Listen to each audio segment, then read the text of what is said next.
The grand lecture hall of Larchmont University buzzed with anticipation. Students poured into the room, their chatter a mixture of excitement and curiosity. Professor Nathaniel Carter was about to begin another of his famed lectures, a series that had gained notoriety for its relentless critique of faith and religion. Carter had spent 3 decades establishing himself as one of academia's most formidable intellectuals. His sharp wit, vast knowledge, and unshakable confidence had made him both feared and admired. He prided himself on dismantling what he called intellectual crutches, particularly religious beliefs. Many students had entered his classes holding on to faith, only to leave questioning everything they once believed. As he stepped up to the podium, Carter scanned the room. Hundreds of students watched, some eager, some apprehensive. A few, particularly those who had already witnessed his brutal debates, smirked knowingly. This was a ritual, a trial of intellect where faith never survived. He adjusted his microphone and, with the air of someone preparing to deliver an undeniable truth, began. Rational thinking in the modern age, the words illuminated behind him on the massive screen. He let the title linger, allowing it to set the tone. Throughout history, he began, humanity has clung to comforting myths in the absence of reason. The idea of a divine being, an omnipotent creator. These are remnants of an intellectually primitive era. A few students nodded. Others scribbled notes. Some exchanged glances, waiting for the inevitable moment when Carter would find a student foolish enough to challenge him. That moment always came, and tonight, it did. From the third row, a single hand rose. A hushed murmur swept through the room. Few dared to interrupt Carter, and even fewer had left such encounters unscathed. Carter smirked. "Ah, we have a brave soul," he remarked, his tone dripping with amusement. "Go ahead." The student stood. He was young, but carried himself with an unusual calmness. "Barron Trump," he introduced himself. His voice was steady, confident, but respectful. "Professor Carter," he began, "you've built your arguments on the premise that faith is irrational, a mere byproduct of ignorance. But have you considered that rejecting faith outright is just as intellectually dishonest as blindly accepting it?" The room tensed. This was different. This was not the typical emotional rebuttal Carter was used to dismissing. This was a challenge wrapped in logic. Carter leaned forward slightly. "And what exactly do you mean by that, Mr. Trump?" Barron didn't hesitate. "You argue that belief in God is an outdated concept, but by dismissing it entirely, aren't you committing the very intellectual arrogance you accuse religious people of? After all, science is a method of understanding the material world. It doesn't disprove the existence of the immaterial." A silence fell over the hall. Students sat on the edge of their seats, eyes darting between their professor and this unknown student who had just done what few dared, question Carter's own intellectual framework. For the first time in years, Carter was forced to think before responding. A tense silence filled the lecture hall. Hundreds of students sat frozen, their eyes darting between Professor Carter and Barron Trump. This wasn't the usual exchange, a nervous student muttering an argument only for Carter to tear it apart with ease. This was something different. For the first time in years, Carter hesitated before answering. He quickly regained his composure. "Science," he said, his voice firm, "is not about disproving the immaterial. It is about explaining reality through observable evidence. The reason faith doesn't belong in academia is because it requires belief without proof. That, Mr. Trump, is the very definition of intellectual dishonesty." Barron remained unfazed. "With all due respect, Professor, your argument assumes that science and faith are mutually exclusive. But some of the greatest minds in history, Newton, Einstein, Pascal, believed in God. Were they intellectually dishonest?" Carter frowned slightly. "Einstein rejected the idea of a personal God," he countered. Barron nodded. "True, But he also admitted that the universe was too complex, too ordered, to be the result of mere chance. His problem wasn't with God. It was with how people defined God. A murmur rippled through the room. Some students were already scribbling notes, not on the lecture material, but on this exchange. Carter leaned forward. "You're shifting the goalpost, Mr. Trump. The issue isn't whether some scientists have believed in God. The issue is whether faith can hold up under intellectual scrutiny." Barron met his gaze, unshaken. "Then let's scrutinize it, Professor. You argue that believing in something without proof is irrational. But don't you believe in concepts like love, justice, or morality? You can't put them under a microscope, yet you don't dismiss them as illusions." A few students gasped. Carter's expression darkened. "Those are human constructs. We can analyze their effects on society, their origins in evolution. They're not supernatural claims." Barron nodded. "Fair point. But that means we accept things that are beyond the physical, things that give meaning to life. Why then is it irrational to believe in a creator who provides that meaning?" The room was dead silent. Carter inhaled sharply, feeling something he hadn't felt in years: uncertainty. "You're using philosophy to defend faith," he said finally. "But philosophy alone doesn't prove anything. If you can't provide empirical evidence for God, then your belief remains wishful thinking." Barron smiled slightly. "Then let's talk about empirical evidence. The universe had a beginning. The laws of physics are fine-tuned for life. Information in DNA is structured like a language. These aren't religious statements. They're scientific observations, and they all suggest design." Carter opened his mouth but found himself pausing. The weight of the discussion hung in the air. Barron wasn't just challenging him. He was forcing him to reconsider ideas he had dismissed for decades. For the first time in his career, Nathaniel Carter wasn't sure he was winning, and the entire room knew it. A heavy silence filled the room, thicker than before.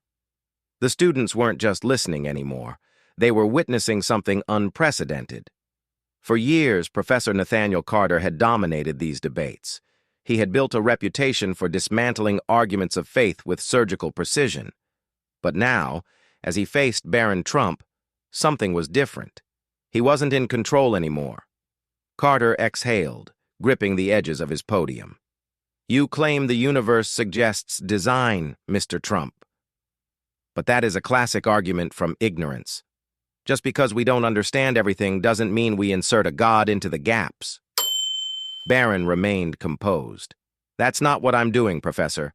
I'm not saying we don't know, so God must have done it. I'm saying we do know. We know that information doesn't come from randomness. We know fine-tuning exists. The question isn't whether design is there. The question is whether you're willing to acknowledge it." A nervous laugh escaped from the back of the room. The tension was suffocating. Carter shook his head, his voice hardening. "You're misrepresenting science. Natural processes explain these things without invoking the supernatural." "Do they?" Barron asked, tilting his head. "Because every natural process we've ever observed leads to disorder over time, not order. Yet the universe is astonishingly ordered. DNA is coded information, not random chaos. The laws of physics operate with mathematical precision. If everything is random, why does everything behave as if it were designed?" Carter hesitated. He knew these were real problems in science, problems even his most esteemed colleagues struggled with. But this was his classroom, his domain. He couldn't let a student take control of the discussion. He straightened. "I refuse to accept that a supernatural explanation is necessary when science has continuously provided natural explanations for the unknown. You're making an emotional argument, not a rational one." Barron's eyes remained steady. "Is it emotional to recognize logic? Because I see logic in the fact that intelligence always comes from intelligence, not chaos. I see logic in the fact that moral laws require a moral lawgiver. I see logic in the fact that even you, a lifelong skeptic, are struggling to explain why you're losing this debate." The words landed like a thunderclap. A wave of murmurs surged through the students. A few exchanged wide-eyed glances. Others just stared, their pens frozen mid-sentence. Carter felt it. He had lost them. A bead of sweat traced down his temple. His mind raced for a response. Any response. But there was nothing. For the first time in 30 years, Nathaniel Carter stood before a class with nothing to say. The rest of the lecture was a blur. Carter's words were fragmented, his once powerful voice now weak. The students weren't even paying attention anymore. All they could think about was what they had just witnessed. A professor, a man who had spent his entire career mocking faith, had just been systematically dismantled by a student. As the lecture ended, students whispered excitedly while gathering their things. Some were already replaying the debate on their phones, sending clips to friends. "I've never seen anyone stand up to him like that. Did you see how calm Barron was? The professor was shaking. Carter's never going to recover from this." Across the room, Carter barely managed to dismiss the class. His usual authoritative tone was gone. We'll continue next time," he mumbled, staring at his hands. For the first time, his hands were shaking. The once feared Professor Nathaniel Carter, who had prided himself on his intellect, now looked small behind his podium. A few students who had once laughed at his anti-religious jokes stood awkwardly by the door, watching him in silence. They weren't laughing now. They were pitying him. Barron Trump was already at the exit when a voice called after him. "Barron!" He turned. A group of students, some smiling, some stunned, gathered around. "That was incredible," one of them said. Others nodded in agreement. A few even applauded. Barron smiled politely, but there was no arrogance in his demeanor. "Thank you," he said simply. Then he left. At the back of the room, Professor Henry Wallace, an older faculty member, approached Carter. "Nathaniel," he said quietly. Carter didn't respond. He just stared at the empty seat where Barron had been sitting. Wallace sighed. "Perhaps this is an opportunity for some reflection." Carter nodded slowly, barely aware of what was happening around him. That one seat, empty now, seemed to mock him, mock his arrogance, mock his past lectures, mock everything he had once believed about faith, intelligence, and his own superiority. For the first time, Carter wasn't wondering how he would continue his lectures. He was wondering how much of his entire world view would survive this devastating defeat. The hall was now empty. Its walls had borne witness to countless debates and intellectual battles over the years. But today was different. Today, Nathaniel Carter's world had been shaken. Professor Carter sat at his desk, his fingers idly tracing the notes he had written over the years. 30 years. For 30 years, he had belittled faith, defended atheism, using science to dismiss every theological claim. And now, all those arguments were no different than ordinary scraps of paper. Because today, one student, Barron Trump, had silenced him. His thoughts collided with an undeniable truth. The class had been recorded. He knew it. Students' phones had been out. Within hours, it would be talked about in every corner of the university, and by morning, it would dominate the entire internet. He, Nathaniel Carter, had been defeated by a student. But that wasn't what bothered him the most. What truly bothered him was, for the first time, he had to genuinely question himself. At that moment, there was a knock at the door. He looked up, and at the door stood Barron Trump. He was holding nothing. No phone, no notebook. Just an unshakable presence. "Excuse me, Professor." Carter's first instinct was to dismiss him, to regain some semblance of control. But he couldn't. Because in Barron's eyes, he saw something he hadn't expected. Respect. Not arrogance. Not the intoxication of victory. Just sincere respect. Barron took a step forward. "I just wanted to thank you for the discussion today, Professor. I know it wasn't easy." Carter squinted. This young man had just dismantled him in front of all the students. He could have spoken with arrogance, he could have declared his victory. But he didn't. His voice was weary but honest. "You know, Barron," Carter murmured, shaking his head, "in all my years in academia, no one has ever made me question my intellectual arrogance like you did today." Barron gave a slight smile. "Sometimes, Professor, those who try to destroy faith become its strongest defenders." Carter fell silent. He had to let that sentence sink in. His entire life he had seen faith as foolishness. But today, reason itself had forced him to face his own errors. His voice was barely a whisper. "Maybe," he murmured, more to himself. After a long silence, he added, "Maybe the closed-minded aren't those who believe in God, but those who mock them." Barron nodded. "I think that's an important question to reflect on, Professor." And with that, he turned and walked away. That day became legendary, not just as the day Barron Trump defended his faith with extraordinary intellect, but as the day when an academic order was shaken, a paradigm was questioned. The debate's recording spread quickly. Issues that had been ignored for years in universities were brought back to the table. Faith, which had been one-sidedly rejected, was now becoming a real topic of dialogue.